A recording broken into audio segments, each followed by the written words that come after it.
تمام تعریفیں اس مالک کائنات کے لیے ہیں جو اکیلا ہے، جس کا کوئی شریک نہیں، جس کے سوا کوئی معبود برحق نہیں۔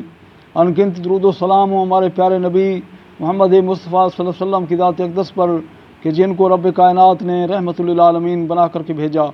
اللہ تعالیٰ قرآن عظیم کے اندر فرماتا ہے ان الصلاۃ کانت علی المؤمنین کتابا موقوتا، بے شک نماز مومنین کے اوپر وقت مقرر کے اوپر فرض کی گئی ہے۔ میرے محترم بھائیوں، اللہ تعالیٰ کا قرآن بھرا پڑا ہے اس چیز سے۔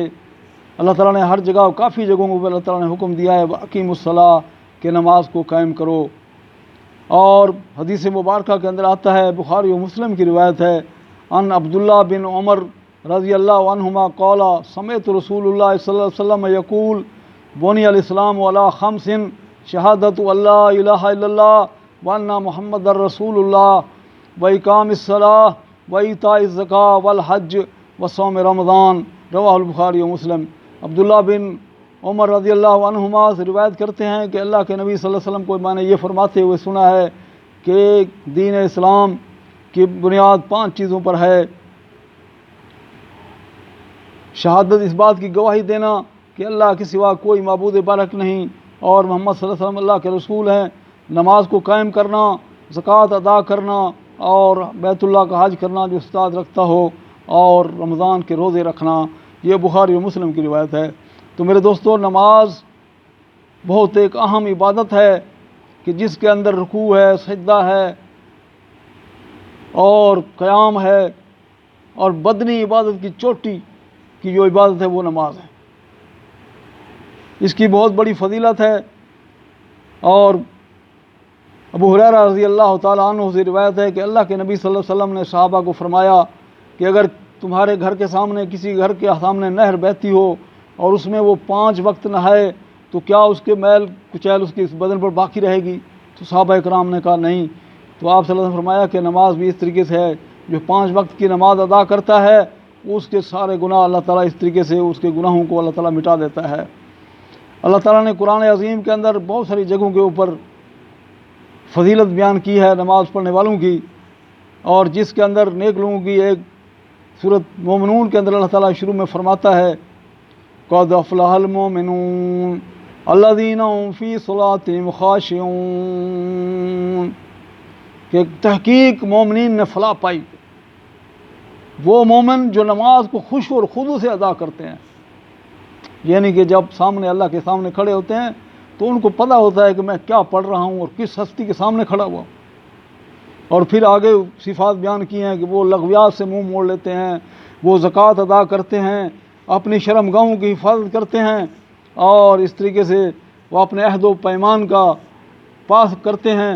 اور پھر آگے فرمایا اللہ تعالیٰ نے والذین هم علی صلواتہم یحافظون، اور وہ اپنے نمازوں کی حفاظت کرتے ہیں۔ یہ نہیں ہے کہ ایک نماز پڑھ لی تو پھر اور نہیں پڑھی، یا 4 پڑھ لی تو ایک نہیں پڑھی، نہیں، وہ اپنی نمازوں کی حفاظت کرتے ہیں۔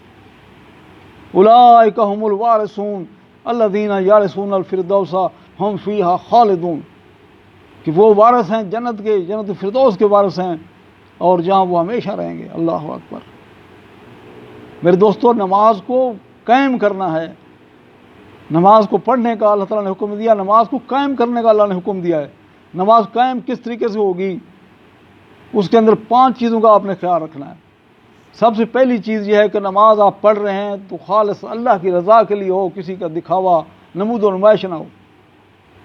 دوسری چیز نماز کے اندر یہ ہے کہ نبی کریم صلی اللہ علیہ وسلم کے طریقے کے مطابق پڑھی جائے، اور تیسری چیز یہ ہے کہ باجماعت ادا کیا جائے، اور چوتھی چیز یہ ہے کہ 5 نمازوں کو ان کے وقت پر ادا کیا جائے، اور چھٹی چیز یہ ہے کہ خشوع اور خضوع سے ادا کریں۔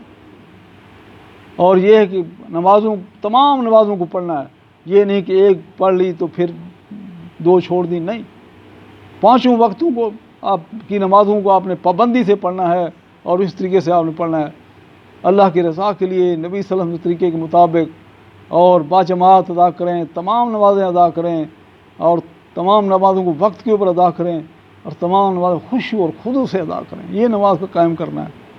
اور نیک لوگوں کی اللہ نے صفت بیان کی ہے والذین یبیتون لربہم سجدا وقیاما، اور وہ نماز کو رات کو اٹھ کر کے ان کی راتیں قیام اور سجود میں گزرتی ہیں۔ اللہ اکبر، اپنے رب کے سامنے وہ قیام کرتے ہیں اور سجود کی، یعنی کہ اللہ کے نبی صلی اللہ علیہ وسلم نے فرمایا کہ فرض نمازوں کے بعد جو افضل ترین نماز ہے، افضل الصلاۃ بعد الفریضہ صلاۃ اللیل، وہ تہجد کی نماز ہے، کہ ہمیں ایک تو اپنے فرض نمازوں کی پابندی کرنی ہے اور پھر تہجد کی نماز ہم پڑھنے والے بنیں، جس کا بہت بڑا اجر و ثواب اللہ تعالیٰ نے رکھا ہے۔ لیکن ہم دیکھتے ہیں کہ ہمیں بڑے دکھ اور افسوس کا سے کہنا پڑتا ہے کہ ہم اپنے ملکوں میں دیکھتے ہیں کہ کتنے لوگ ہیں جو بے نمازی ہیں اور ان کو پرواہ تک نہیں ہے کہ ہم کتنا بڑا جرم کر رہے ہیں، اور بے نمازی کے لیے بڑی سخت وعیدیں ہیں، اور بے نمازی بندہ جب قیامت کے دن جنتی لوگ ان لوگوں سے سوال کریں گے کہ تمہیں جہنم میں کون سی چیز لے کر کے آئی، ما سلککم فی سقر، تمہیں کون سی چیز جہنم میں لے کر کے آئی، حالانکہ تم ہمارے ساتھ کلمہ بھی پڑھتے تھے اور ہمارے ساتھ اٹھتے بیٹھتے تھے، کون سی چیز تمہیں جہنم میں لے کر کے آ گئی؟ تو کہیں گے قالوا لم نک من المصلین، کہ ہم نماز نہیں پڑھتے تھے۔ اللہ اکبر، نماز نہ پڑھنے کی سزا یہ ہے کہ انسان جہنم میں چلا جائے گا، کتنا افسوس کا مقام ہے۔ اور ایک اور روایت کے اندر ہے، سیدنا جابر رضی اللہ تعالیٰ عنہ سے روایت ہے کہ اللہ کے رسول صلی اللہ علیہ وسلم نے فرمایا بین الرجل و بین الشرک والکفر ترک الصلاۃ فمن ترکہا فقد کفر، کہ شرک اور کفر اور مسلمان کے درمیان حد فاصل کیا ہے؟ وہ نماز ہے۔ فمن ترکہا فقد کفر، کہ جس نے اس کو ترک کر دیا اس نے کفر کیا۔ اللہ اکبر، اللہ کے نبی صلی اللہ علیہ وسلم فرما رہے ہیں کہ اس نے کفر کیا جو نماز کو ترک کرنے والا بندہ ہے۔ تو میرے دوستو، ہمیں نمازوں کی فکر کرنی ہے، ان کو باقاعدگی سے ادا کرنا ہے، اور اپنے گھر میں بھی دیکھنا ہے، اپنے گھر والوں کو نماز کی تلقین کریں۔ یا ایھا الذین آمنوا قوا انفسکم واہلیکم نارا، کہ ایمان والو اپنے آپ کو اور اپنے اہل و عیال کو جہنم کی آگ سے بچاؤ۔ اپنے گھر والوں کی فکر کریں ان کو، اور اس طریقے سے اپنے بہن بھائیوں کی، رشتہ داروں کی، پڑوسیوں کی، تمام مسلمانوں کی فکر کریں کہ سب نمازی بن جائیں اور اکیلے اللہ کو پکارنے والے بن جائیں۔ ایک اور حدیث کے اندر آتا ہے کہ قیامت کے دن نماز نور ہوگا اور برہان ہوگا، اور اس کے لیے فلاح وہ پا جائے گا جس کی نماز صحیح نکلی، لیکن جو نماز نہیں پڑھتا اس کے لیے نہ وہاں برہان ہوگا نہ نور ہوگا، اور وہ اس کا حشر قارون، حامان، فرعون اور ابی بن خلف جیسے بڑے بڑے مجرموں کے ساتھ ہوگا۔ اللہ اکبر، یہ کتنے افسوس کا مقام ہے کہ جو نماز کی حفاظت نہیں کرتے ان کا وہ اٹھائے جائیں گے قارون، حامان اور فرعون جیسے بڑے بڑے مجرموں کے ساتھ، ابی بن خلف کے ساتھ۔ قارون کو آپ جانتے ہیں کہ بہت بڑے خزانوں کا مالک تھا، ایک بہت بڑی جماعت خزانہ اٹھاتی تھی، اس کا خزانے کی چابیاں اٹھاتی تھی۔ اندازہ کریں آپ کہ کتنا یہ خزانہ کا، لیکن یہ کنجوس آدمی تھا، اور اللہ تعالیٰ نے اس کو زمین کے اندر دھسا دیا۔ اور پھر یہ حامان، یہ فرعون کا وزیر تھا، اور فرعون کو آپ جانتے ہیں کہ یہ بہت بڑا مجرم جو اپنے آپ کو انا ربکم الاعلیٰ کہتا تھا کہ میں سب سے بڑا رب ہوں۔ اور ابی بن خلف، یہ نبی اکرم صلی اللہ علیہ وسلم کا بدترین دشمن ابی بن خلف، یہ غزوہ احد کے اندر آیا، اور پہاڑی پر جب آپ صلی اللہ علیہ وسلم نے احد پہاڑ کے اندر پناہ لی تو یہ اوپر چڑھا ہوا آ رہا اور کہتا ہے کہ آج میں رہوں گا یا محمد صلی اللہ علیہ وسلم رہیں گے۔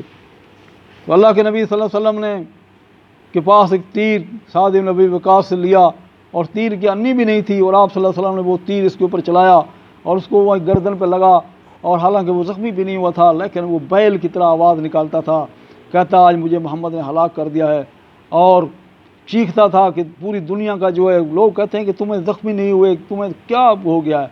وہ کہتا تھا کہ جو مجھے درد ہو رہا ہے، تکلیف ہو رہی ہے، اگر پوری دنیا میں تقسیم کر جائے ساری دنیا مر جائے۔ اللہ اکبر، اور وہ مدینہ سے مکہ جاتے واپس وہ مر گیا۔ تو یہ بہت بڑا مجرم تھا، نبی کریم صلی اللہ علیہ وسلم کا سخت جانی دشمن، اور جو انسان نماز نہیں پڑھتا، یہ ان بڑے مجرموں کے ساتھ وہ اٹھایا جائے گا۔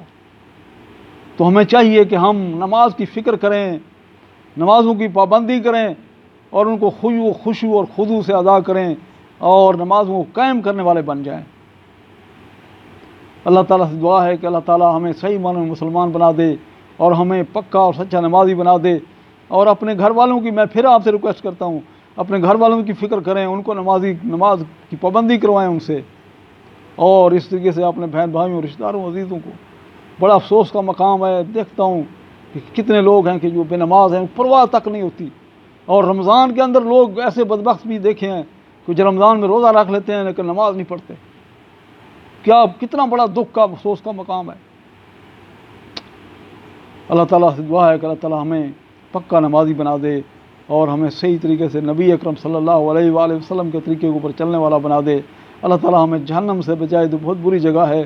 اقول قولی ھذا استغفر اللہ لی ولکم ولسائر المسلمین فاستغفروہ انہ ھو الغفور الرحیم۔